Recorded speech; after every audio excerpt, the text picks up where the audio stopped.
L'islamisme est un mot ambigu puisque islamisme veut dire dans le français ancien qu'au début du XXe siècle, l'islam, tout court, ce qu'on dit le génie de l'islamisme, c'est le génie de l'islam.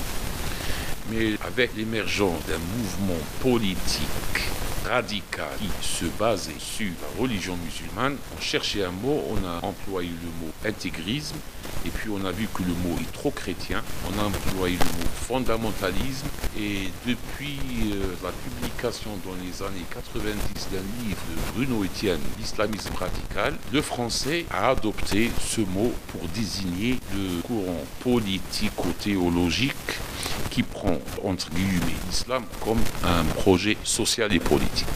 Comment il s'est développé en Algérie, par exemple? L'islamisme, ce courant politico-religieux radical, juridiste et sec, c'est-à-dire qui fait abstraction à tout ce qui est spiritualité, tout ce qui est profondeur philosophique de la religion musulmane, il s'est développé en Algérie au même titre qu'aux autres pays musulmans. Il y a des causes. Les causes sont multiples. L'échec des idéologies du panarabisme, du nasserisme, la défaite de l'Égypte ou du monde arabe en 65, la mort de Nasser et l'arrivée de Sadat, qui a voulu se baser sur les frères musulmans pour contrecarrer la gauche, jugée à cette époque trop radicale et menaçante du pouvoir égyptien. La même chose qui va se répéter chez nous, à l'époque du Chedlif, à la fin de son règne. Et on peut donner une date à partir de laquelle on peut dire qu'il y a eu un véritable phénomène qu'on peut appeler, que le sociologue peut l'appeler une idéologie visible, c'est depuis la révolution iranienne, bien sûr. L'Algérie, spécialement, n'était pas immunisée par rapport à la religion. Au moment où l'État se voulait moderne et de droit, mais cette option de modernité est restée purement théorique, puisque l'Algérie, dès son indépendance, a opté pour un système républicain démocratique. Et l'aporie, c'est qu'on a adopté en même temps l'islam sans définir c'est quoi ce vocable, sans définir sa lecture, sans définir sa doctrine, ni l'école à travers laquelle on interprète ce vocable, cette religion. On a adopté l'islam comme religion de l'État. L'Algérie n'était pas immunisée, contrairement au Maroc, en Tunisie. Aujourd'hui, tout le monde vit la même faiblesse, mais l'Algérie a été parmi les tout premiers pays où toutes les premières sociétés contaminées à cause de cette fragilité identitaire. Ce qui a permis une pénétration de cette idéologie au nom de l'islam. Jamais un islamiste ne vous dit qu'il est islamiste, il te dit juste musulman, musulman. Il ne propage pas l'islamisme ou une idéologie particulière, historicisée, bien connue, étudiée. Non, il vous parle au nom de Dieu. Ses références sont absolues. Il vous parle au nom de Dieu. Il vous parle au nom de l'unique vérité religieuse. Donc, ce qui a permis la pénétration facile de cette idéologie, c'est que l'islam traditionnel s'est vu affaibli. Il ne se régénérait pas suffisamment. C'était à l'abandon. Le ministre des Affaires religieuses qui a parlé, qui invite les Algériens à lutter pour relever ou faire connaître le malikisme. Avec tout le respect que je peux avoir pour la personne du ministre des Affaires religieuses en Algérie, une telle thèse avancée par lui relève d'une grande lacune ou ignorance tout court.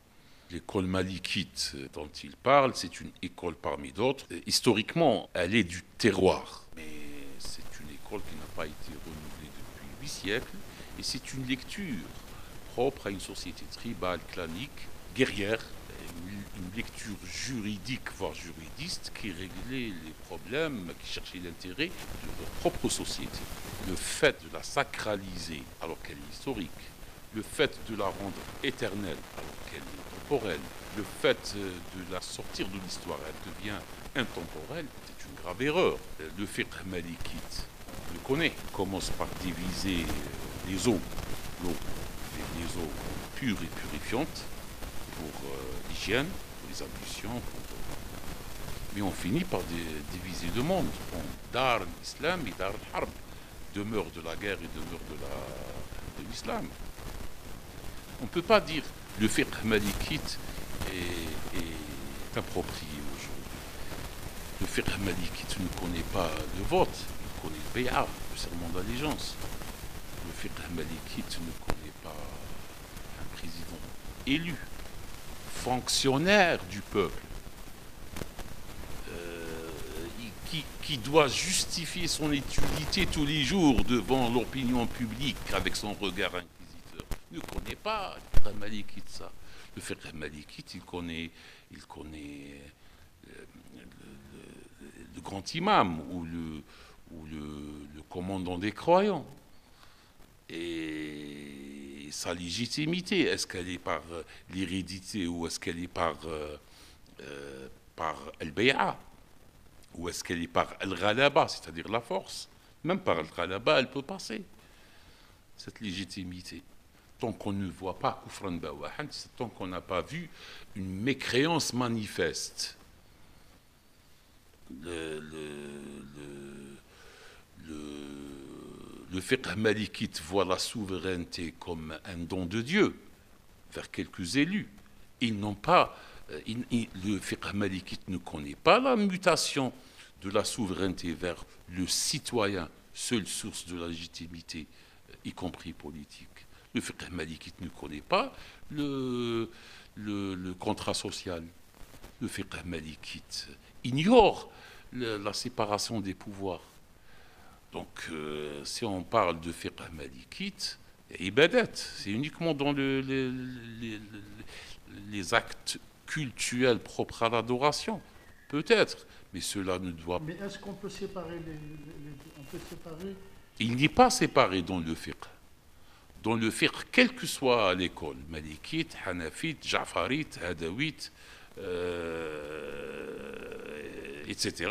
Ils sont une trentaine, que ce soit celles qui ont survécu, comme les 4 sunnites et les 2 chiites, ou bien les autres, aucun droit musulman, aucune doctrine du fiqh n'a séparé les mu'amalat, c'est-à-dire les actes sociaux et politiques du rite et du culte, de l'adoration de Dieu. Il n'est pas séparé, les mêlés, comme le Talmud. Il s'agit vraiment d'un archaïsme. Et si on parle aujourd'hui de fiqh malikite sans aucune révision, ni mise à jour, ni adaptation, c'est un anachronisme grave. Ben, je peux être politique et je peux dire ouais, on est mieux que les chiites. Non. Il faut nommer les choses avec leur nom. Le fiqh malikite sans aucune mise à jour. Est-ce qu'on peut le mettre à jour? Il faut faire l'économie de tout ça. Il faut absolument prendre les sources, c'est-à-dire le texte fondateur, et le relire avec une intelligence neuve. C'est pour ça que ma radicalité ne convient pas à beaucoup de gens. Il faut juste prendre le message censé être divin et l'interpréter avec une intelligence qui veut vivre son siècle. Point. Maintenant, c'est Abu Hanifa ou bien Ahmed ibn Hanbal ou bien Malik ibn Anas qui ont vécu au 2e siècle de l'Hégire. C'est-à-dire, ils ont vécu il y a 12 siècles. Leur intérêt n'est plus le mien. Leur vision du progrès n'est plus la mienne. Leur conception de la justice est une injustice aujourd'hui, tout simplement. Et ce n'est pas sacré, c'est des avis des êtres humains, faillibles et susceptibles d'erreurs. Dans une religion qui ne sacralise rien, qui n'a pas de prêtrise, qui n'a pas de clergé. La seule autorité dans la religion musulmane est un texte. Et qui dit texte dit un objet d'interprétation. L'outil pour interpréter un texte est l'intelligence de l'homme. Celle-ci se développe et se nourrit dans un cadre culturel précis. Je suis à Alger, j'interprète selon l'intelligence algéroise. Je suis à New York, j'interprète selon l'intelligence new-yorkaise, et ainsi de suite. Est-ce qu'on peut justement l'adapter, c'est-à-dire l'interpréter de cette façon-là? Oui, 2 choses, 2 obligations. Il faut rendre la religion, la rendre individuelle. La conception et l'engagement dans la religion doivent retrouver leur individualité. C'est-à-dire un message qui s'expose à l'individu, libre à lui de l'épouser ou pas, libre à lui de s'engager peu ou prou. C'est-à-dire, le peu qu'il donne à Dieu, il est vraiment vrai, il est vraiment utile, il reflète, il traduit fidèlement sa disponibilité. Il n'y a pas une once d'hypocrisie, il n'y a pas une once de riya, du faux semblant. La rendre individuelle et la rendre morale. La religion, avant tout, elle est éthique et esthétique. Elle est morale et beauté. éthique et esthétique. Si elle n'est pas éthique et esthétique, elle devient juridisme, elle devient un code lourd qu'on doit appliquer aveuglément et sans grande conviction. Et elle terrorise les intelligences avec un mot bateau, valise, qui s'appelle sacré. Ah, il ne faut pas toucher au sacré. C'est-à-dire, il ne faut pas comprendre, il faut rester ignorant, il faut rester bête, peu intelligent, il faut rester imbécile dans le sens du vieux français. C'est-à-dire, il ne faut pas comprendre. Alors que le seul sacré, c'est l'homme, c'est sa compréhension. C'est ça le sacré, ce n'est pas l'objet à étudier.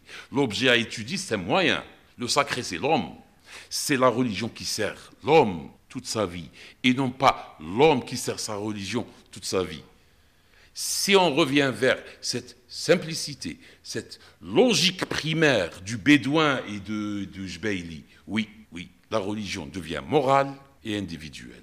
Un seul tribunal qui existe au nom de cette religion, qui est dressé au nom de cette religion, ça s'appelle la conscience. Si on arrive à cela, je suis le premier des musulmans et je suis fier de l'être. Voilà. Et il y a justement au niveau de l'interprétation le terme djihad.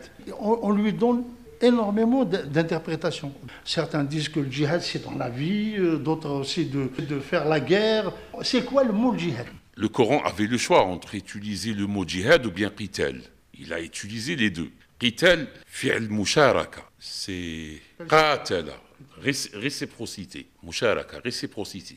C'est-à-dire la différence entre qatala, tuer, et qatala, combattre. C'est-à-dire je ne combats que celui qui me combat. Combattre, qatala. Je combats un transgresseur seulement. L'ennemi, dans le Coran, c'est l'adou. C'est celui qui transgresse quelque chose. C'est-à-dire ma sphère.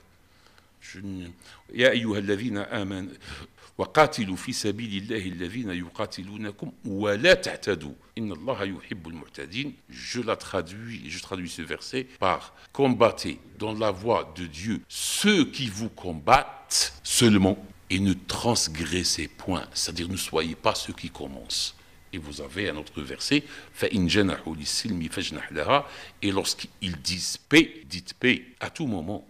Quant au mot jihad, c'est fournir l'effort. Fournir l'effort avec endurance contre quelque chose. Pour avoir l'endurance, c'est on mène un véritable combat contre sa petitesse, sa faiblesse, ses instincts, ses désirs, son avidité, sa convoitise, etc. Et dans tous les domaines. Pour une œuvre de valeur.